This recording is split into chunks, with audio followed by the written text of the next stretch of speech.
Councilman Djou.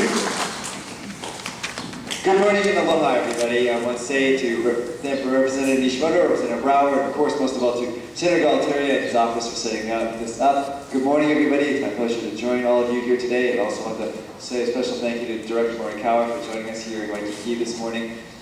Things over at City Hall. Well, we're right now just beginning the throes of putting our budget together. The state has been working on their budget and for the last 6 weeks or so. It's not so good, but perhaps maybe not as bad as the state government is we're facing right now. They're very difficult times. I want to assure all of you here, myself, my staff, my office, we're very much concerned with, of course, what is going on here in Waikiki. Waikiki is the heart of our tourism industry. Tourism is the heart of our economy. We have to make sure we preserve, maintain, and enrich Waikiki, not only for all of you who live here, but also for future generations, because this is the heart and soul of what moves our economy here in the state of Hawaii. With that, I look forward to hearing from all of you. And also, before I go though, I just want to apologize to all of you in advance. I have another function at 10 a.m., so I'm going to sneak out just a little bit early. But thank you to each and every one of you for joining us here this morning. Senator. Thank you, Councilman. We appreciate your attendance today. And we certainly look forward to working with the city. This has been a very challenging session. And the representatives, as well as myself, we've been preparing together our capital improvement budgets, and perhaps later on when we get into our Q&A, we can share some of that with you. Before we bring on our first speaker, I'd like to introduce, I introduced her earlier and thanked her for allowing us to be here, but Joan Nagua is back there. And Joan, if you would be so kind to come and be recognized, and we appreciate you. Just come say hello to everybody, okay? And by the way, while she does that, everybody turn to somebody you don't know and say aloha to them. Okay, that's just okay? Thank you very much. Everybody, this is Joan Nagua of the Waikiki Community Center. Thank you, Senator, and our representatives and Councilman Djou for being here this morning. The Waikiki Community Center certainly welcomes all of you. We are been working closely with our legislative team here to help bring some new resources to the center, and in turn resources to all of you in the community. So we appreciate their help and their presence here today, and hope this is a great opportunity for you to share your concerns and discuss some issues with you. Thank you for being here. Thank you, Joan. Thank you. And we might add too that Joan's services here are for everybody, and if you haven't taken advantage of the resource of the Waikiki Community Center, we'll invite you to find out the full measure of what they do for our community, as well as the Waikiki Health Center. And one last thank you before we embark on this ambitious agenda. We'd like to thank our staffs for helping us put this together. And they're sitting over there, and all of our staff, would you raise your hand, all the staff? Oh, okay, there we go. Thank you, folks. Thank you. Couldn't do it without them. If the colleagues would indulge me on, what day was the tsunami? Saturday. Oh, Tom, Representative Brown's birthday, Mom's birthday. Happy birthday to your mom. At 1:30 in the morning, I got a call from the president of the Hawaii Tourism Authority, Mike McCartney, saying that there was imminent danger, and the tourist industry would be mobilizing its disaster preparedness and crisis and emergency management plan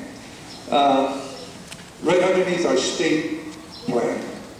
And so he invited me to go down to the convention center and watch this unfold.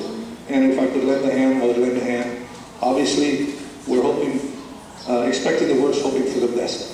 And so when I got down there at about 4 o'clock, I was met by Mike and several other officials, and he introduced me to Momi Akim-Siu. And Momi works with the Hawaii Tourism Authority, but she's also responsible for the rollout of the disaster preparedness plan for Waikiki. And I want her to come here today to share the plan, because if there's one thing that's nonpartisan, it's disaster preparedness and helping each other. And so if she would take a couple of minutes, a few minutes to share with you how she does that, how we mobilize, how we as citizens of Waikiki and the greater Waikiki run into action, and some of the things that she can add to that. Okay, thank you. Alessa Kumomi, I can see you.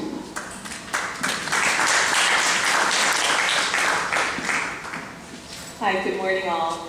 Thank you again for allowing me to be here today. As everyone mentioned, Waikiki is such a special place. It is the heart of our tourism economy, the heart of our #1 economic engine, and you folks are so great to be here, part of that wonderful community where people across the world want to come and visit. So you folks make this a place that people want to come. As Senator said, the Hawaii Tourism Authority, we are the state's tourism agency, the lead advocate for the industry. And we have a plan that talks about how do we sustain this industry and make sure that we take care of this place and the people, and that it's a viable industry for long term. Part of that plan, we have 9 strategic initiatives and areas that we focus on, and one of those initiatives is safety and security. So that's what I'm going to talk about today, and specifically about Tsunami Saturday. When you entered, I believe staff provided you with 2 handouts. So one will be the area that I'll cover, the presentation, and then the other is kind of a document and a timeline of what we did that day. So you can follow along as I speak. So why is safety and security part of 9 key initiatives that we focus on at our agency? Well, it's our #1 industry. At any given day, we have 150 to 170,000 visitors in the state of Hawaii, and in Waikiki and Oahu, we get 80% of those visitors on any given day.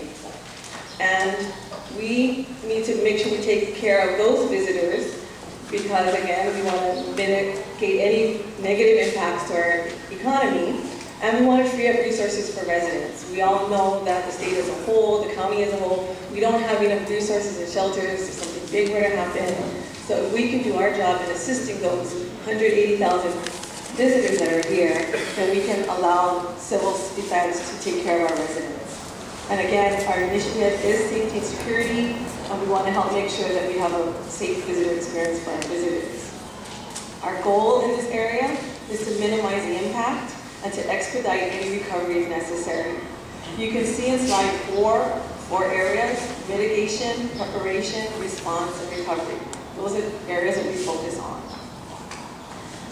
On any given day, we're always looking at preparedness. We are very connected to federal agencies, state and county agencies, Tsunami Center. We know what's going on in the community around the world, and we can gauge any possible effects to Hawaii. We look at increased readiness as emergencies develop. Again, we were on the call. When we went to bed that night, we knew that there was a tsunami that occurred, an earthquake that occurred in Chile. And we were prepared, getting our kits ready, talking to each other early in the morning, making sure that we were ready to go if the advisory had increased to a warning. Again, response and recovery as necessary, because what we want to do is bring all systems back to operation, and long term we want to return an infrastructure to pre-emergency conditions. Slide 6 shows you just some of the areas how we've categorized different emergencies and crises and what we do. So again, it's not just natural disasters, but we have been affected by bankruptcies, Aloha Airline closing and shutting down, and us having visitors here and the effects of that. Business interruptions, disturbances, fires. When we had that bridge that collapsed on the freeway, we never considered the access freeway just being closed. We had all these visitors who were stuck, coming from Kolomina, coming from Waikiki. So that was something that we learned and now said, you know what, all of these things impact the visitor industry. So we continue to learn, we continue to categorize and plan for different scenarios. So how do we do it? It's really a team effort. In the same way that you see a multitude of people here, that's how we work to do this. There's HTA. We work with the Governor's Tourism Liaison, Marsha Wiener, at the executive levels, the Hawaii Visitors and Convention Bureau, and all of the IS chapters in each county. We work with marketing partners across the world because they're providing intelligence and eyes and ears of what's going on, what people are seeing in Korea, in China, in Japan. We have PR companies